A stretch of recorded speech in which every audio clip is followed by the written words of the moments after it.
एक कदम ईश्वर की ओर।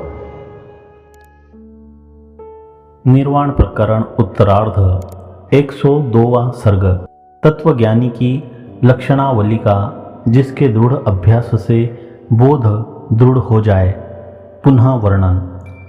श्री रामचंद्र जी ने कहा, हे ब्रह्मन, आदि और अंत से शून्य परम तत्व ब्रह्म वस्तु का भली भांति ज्ञान हो जाने पर उत्तम पुरुष किन किन लक्षणों से विशिष्ट अर्थात युक्त हो जाता है, यह कृपा कर कहिए।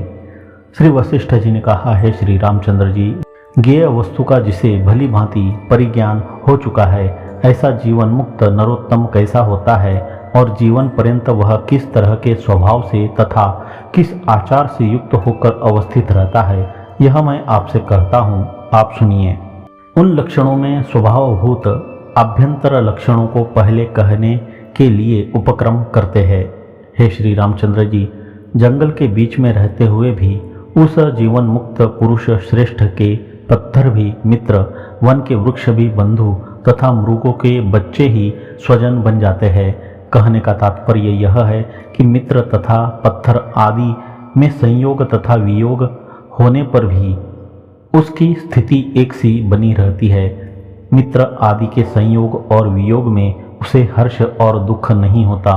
महान राज्य में स्थित रहने पर भी उस पुरुष के लिए मनुष्यों से ठसाठस भरा स्थान भी बिल्कुल शून्य है। उस महात्मा के लिए आपत्तियां भी अर्थात धन तथा बंधु आदि का नाश भी संपत्ति रूप है। वध, बंधन तथा परवशता आदि नाना प्रकार के दुख ही उसके लिए महान उत्सव के तुल्य रहते हैं। यानी उन दुखों को वह जीवन मुक्त महात्मा महान उत्सव के समान मानता है। उसके लिए असमाधि भी समाधि है। दुख को ही वह महान सुख समझता है। उसका वाचिक व्यवहार होने पर भी वह मौन है। यद्यपि उसके सभी कर्म होते ही है, फिर भी उसके वे सब कर्म अकर्म ही हैं। वह जागृत अवस्था में स्थित रहने पर भी सुषुप्त सदृश निर्विकल्पात्मा में स्थित रहता है। जीवित रहता हुआ भी अशरीरात्म भाव में स्थित होने से मृत प्राणी के तुल्य है। समस्त आचार भी वह करता है, फिर भी अकर्ता आत्मा में प्रतिष्ठित होने से कुछ नहीं करता। उसकी विषय सुखों में एकमात्र आत्मा सुख की दृष्टि रहती है, इसलिए वह रसिक है, किंतु विषय दृष्टि से तो वह अत्यंत विरक्त है।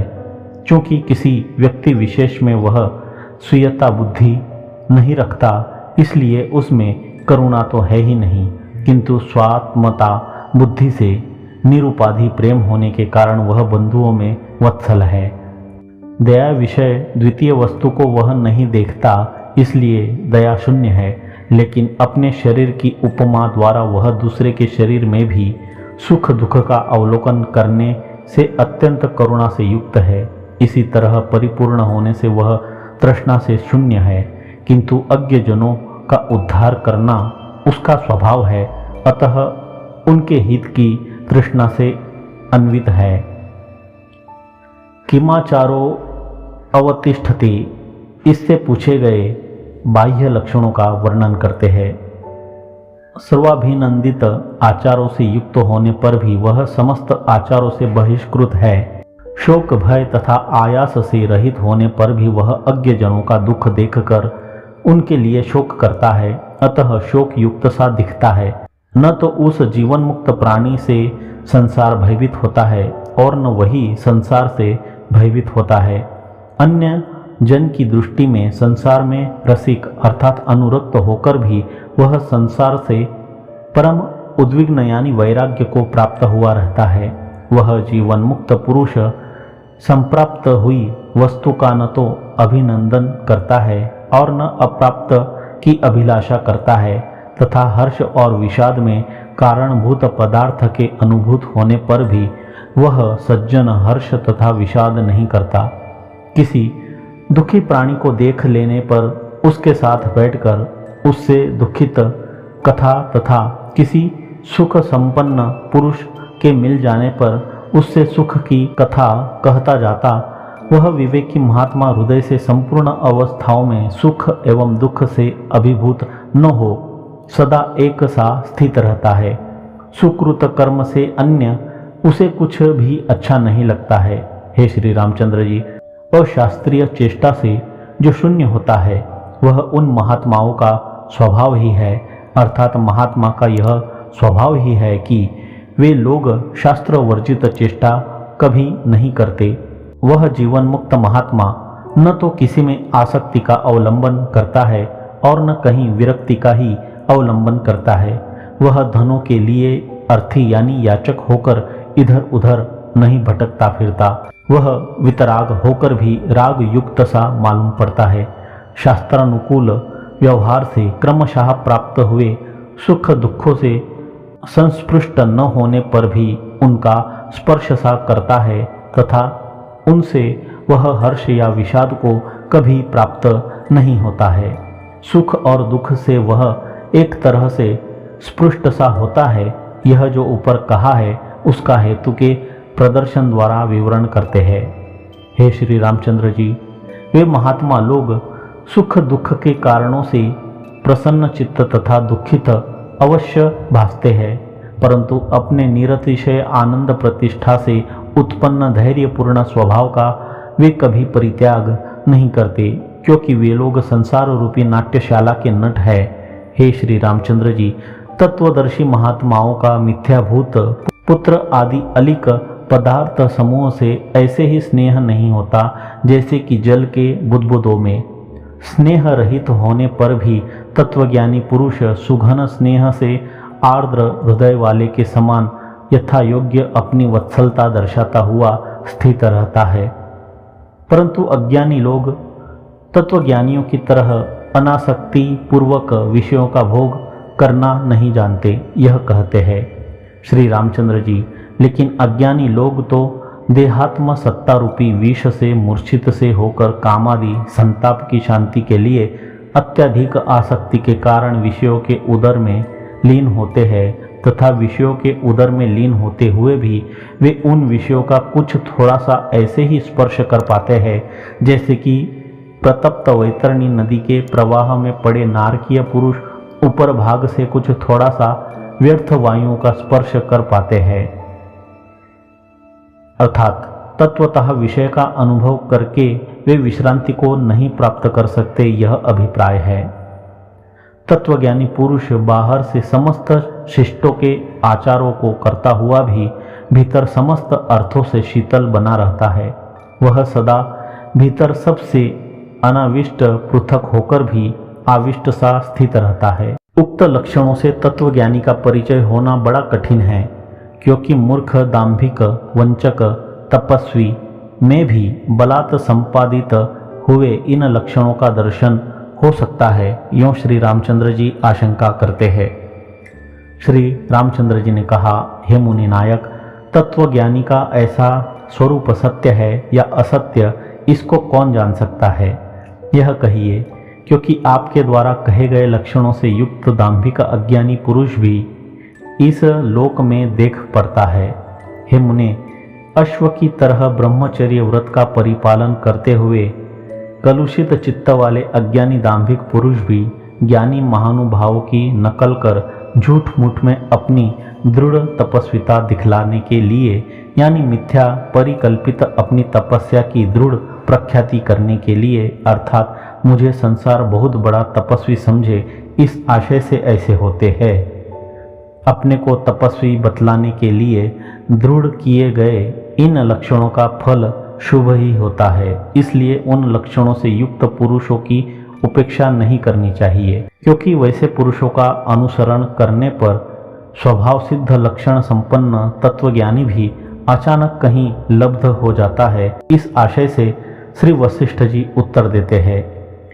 श्री वशिष्ठ जी ने कहा, हे श्री रामचंद्र जी, चाहे असत्य हो चाहे सत्य, किंतु ऐसा स्वरूप हर हालत में अच्छा ही है, यानी दुर्लभ होने से उक्त लक्षणों से संपन्न स्वरूप श्रेष्ठ ही है।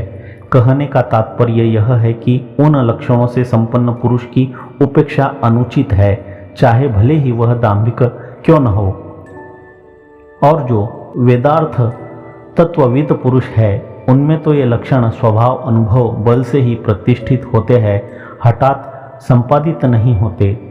वितराग तथा क्रिया के फलों में आसक्ति शून्य भी वे जीवन मुक्त पुरुष रागी के समान चेष्टा करते हैं। अत्यंत दयामय वे हास रहित होते हुए भी हास से युक्त होकर अज्ञानियों के ऊपर हंसते हैं। वे लोग समस्त दृश्य को चित्तरूपी दर्पण में प्रतिबिंबित कपट भूमि के तुल्य ऐसे ही असत देखते हैं जैसे कि स्वप्न में परिज्ञात हस्तगत सुवर्ण को असद्रूप देखते हैं। जैसे चंदन की लकड़ी की सुगंध को कृमि कीट आदि जंतु दूर से नहीं जान पाते, वैसे ही इनकी इस अंतःकरण की शीतलता को कोई नहीं जान पाते। यद्यपि तत्वज्ञानी के स्वरूप को अज्ञानी नहीं जान सकते, तथापि तत्वज्ञानी तो अवश्य ही जानते हैं। यह कहते हैं, जो विज्ञेय पदार्थ का भली भांति ज्ञान कर चुके हो और उन्हीं के समान पवित्र अंतःकरण वाले ज्ञानी महानुभाव है, वे तो अपने अंतःकरण में उन्हें ठीक उसी तरह से ऐसे जानते हैं जैसे कि सांपों के पैरों को सांप जानते हैं। दाम्भिक लोग सर्वत्र अपने में तत्वज्ञ के लक्षणों का प्रचार करते फिरते हैं, परंतु जो सचमुच तत्वज्ञानी हैं वे लोग अपने स्वरूप को छिपाए फिरते हैं।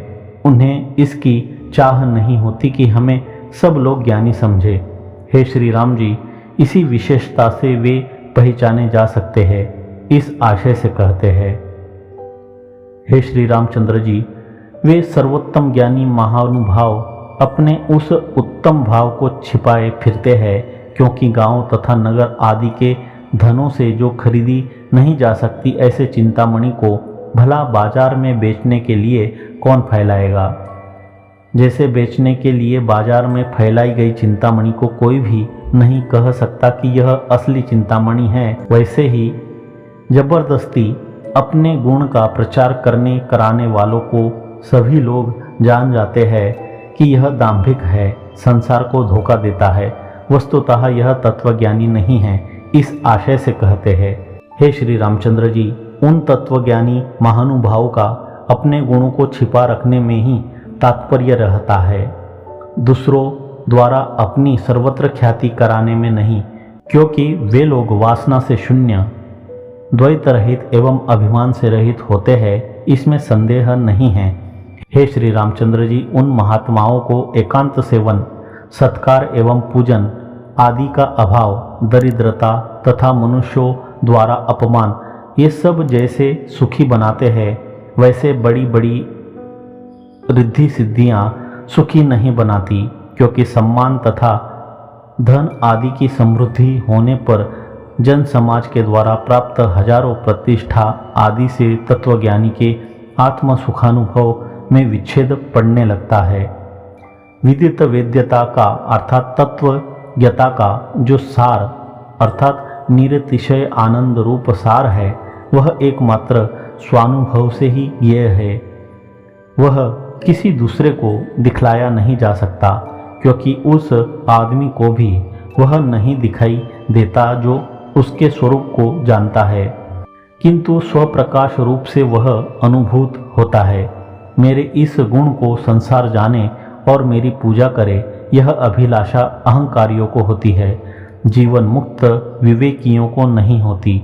हे राघव, इस संसार में आकाश गमन आदि जो क्रियाफल है, वे सब मंत्र औषधि के वश से अज्ञानियों को भी अक्सर प्राप्त हो जाते हैं। जो जैसा क्लेश सहन करने में समर्थ है, वैसा ही वह अवश्य फल प्राप्त करता है, चाहे वह प्रबुद्ध हो या अज्ञानी हो। चंदन के आमोद की तरह विहित और निषिद्ध कर्मों का फल सभी जंतुओं के अपने हृदय में ही अपूर्व रूप से विद्यमान है। समय पाकर आविर्भूत हुए उसे अवश्य तद्वान जंतु प्राप्त करता है।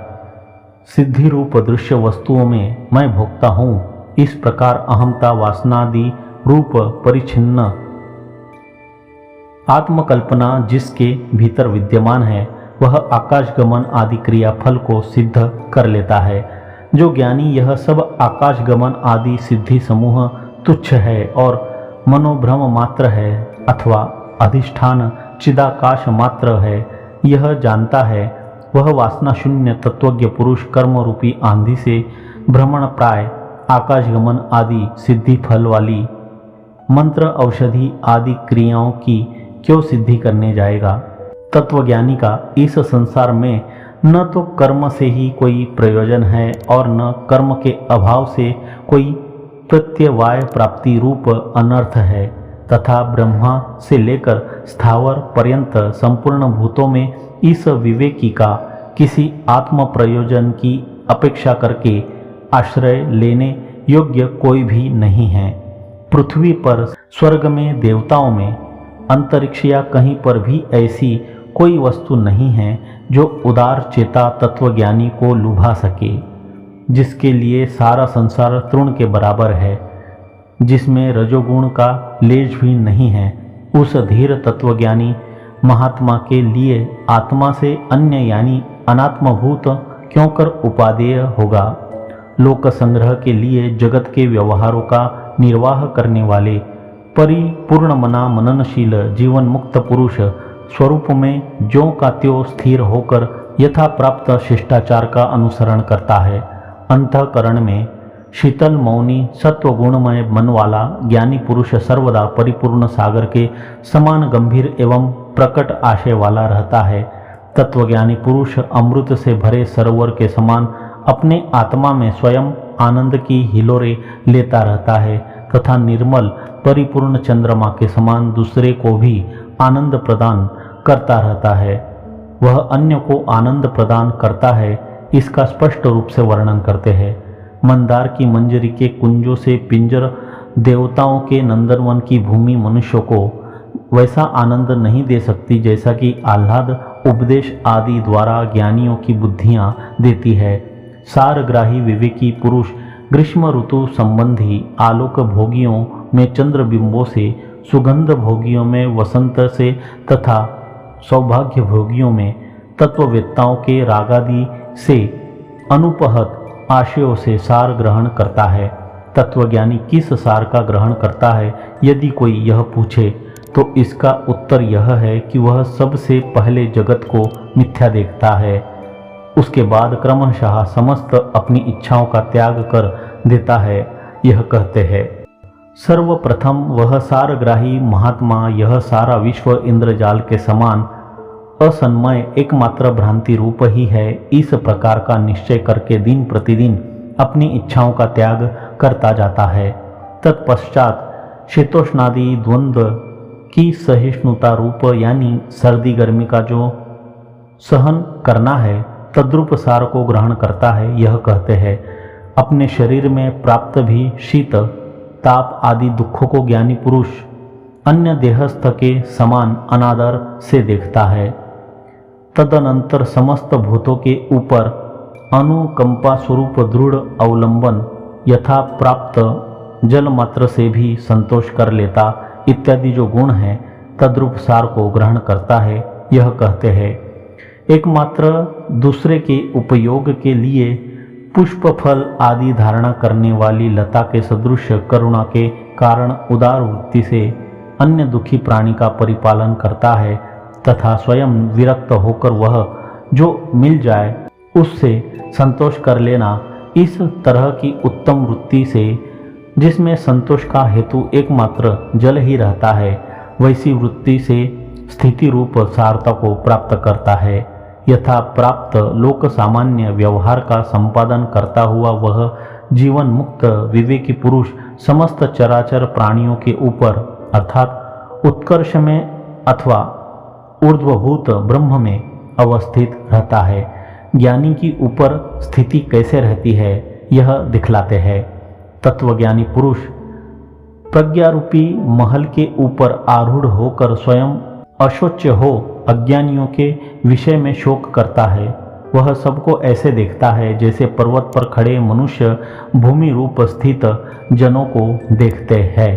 उसी समय वह चिरकाल से पीछे पड़े रागादि विक्षेप रूप दुखों से मुक्त होकर परम विश्रांति प्राप्त कर लेता है। यह कहते हैं, भ्रम रूपी सागर में राग द्वेष आदि लहरों से चिरकाल तक विक्षिप्त अर्थात लथेड़ा गया वह निर्मल मन वाला पुरुष ज्ञान द्वारा पर ब्रह्म को प्राप्त होकर परम विश्रांति को प्राप्त करता है। प्राक्तन संसार की गतियों को अतिशांत वृत्ति से हंसता हुआ तथा गाढ़ भ्रम से परिपूर्ण यानी महान अज्ञान से भरे जन समूहों के प्रति अपने अंतकरण में मुस्कुराता हुआ सा स्थित रहता है।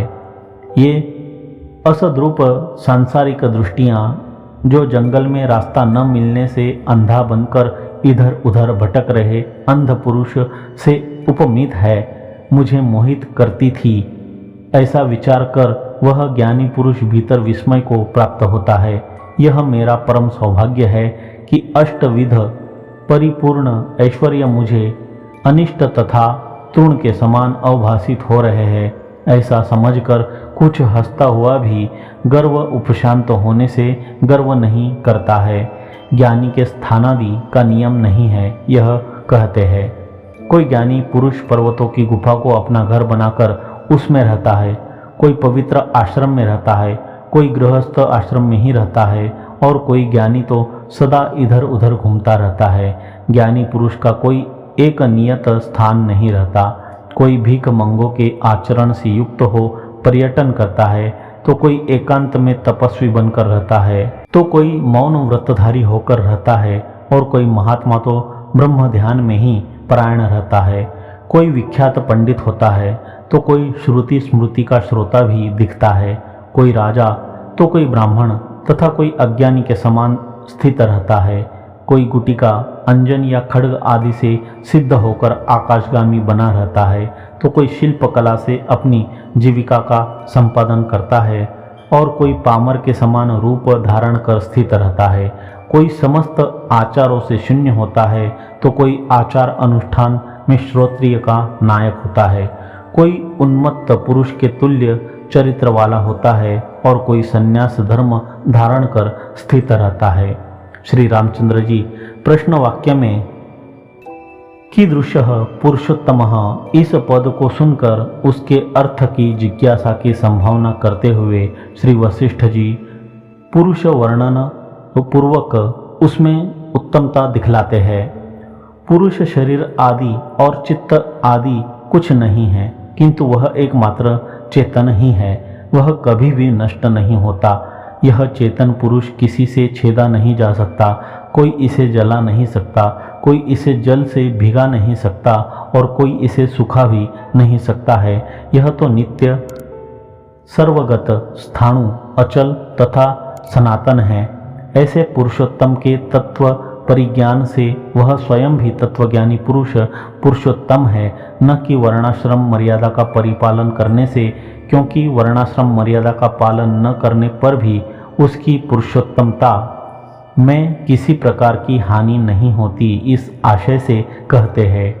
इस प्रकार अच्छी तरह जो प्रबुद्ध हो गया वह जहाँ जैसे रहना चाहे वैसे ही यहाँ या वहाँ जहाँ कहीं पर स्थित रहे, उसको वर्णाश्रम धर्म की मर्यादा के परिपालन में आस्था रखने से या किसी तरह के नियम से कोई मतलब नहीं है।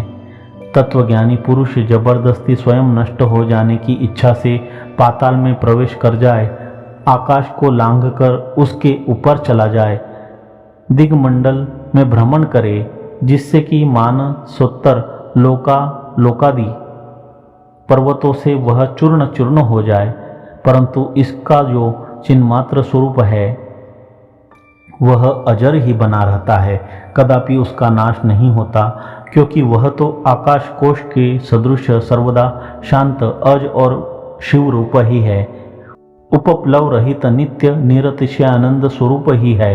102वां सर्ग समाप्त।